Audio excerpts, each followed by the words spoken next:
This all started about 13 months ago with the initial planning stages of transporting 8 separate precast beams from the Port of Coeymans down the Atlantic coast up to Delaware Bay and to its final destination here on the Schuylkill River.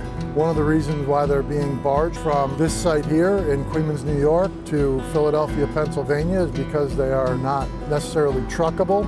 They are being brought down by large heavy haul trailers approximately 50 miles north of here. Beam by beam, a prefabricated pedestrian bridge arrives at the Port of Coeymans. It's the fourth and final piece for this barge load, headed down the Hudson, along the coast, up the Delaware Bay, and into Philadelphia, where low clearance and tight tolerances punctuate the journey. On the Schuylkill River, there are several bridge crossings. One of those represented a very narrow channel. On the NOAA chart, it had a 57-foot width. In reality, once you get up there, the bridge fendering, the timbers have dilapidated, resulting in an actual width of 54 feet 9 inches. We had to identify logistically how to maximize the load on the barge to reduce number of trips, but also kind of sneak through past these bridges. Tug Daisy May provides open ocean power and upriver versatility for the project. She's 3,300 horsepower, and she's only drawing 9.5 feet. While the Why Not 3 fits the bill for the beams. Big enough, narrow enough, barely. We had to utilize every square inch of this barge. So we worked with Martin Ottaway and our Carver Marine Shipyard, as well as the Port of Coeymans team, to come up with a stowage plan. Naval Engineering performed stability analysis, developed cribbing and lashing recommendations. Carver Companies carried out the plan. Everybody stand down, get these guys out of the way.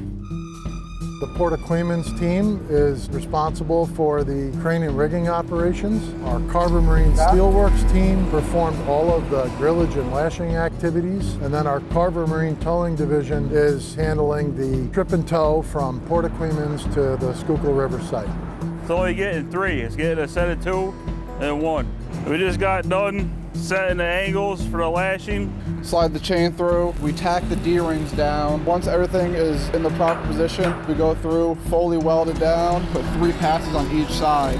Then we use a turnbuckle to tighten everything up. It's easy work, just time consuming and important.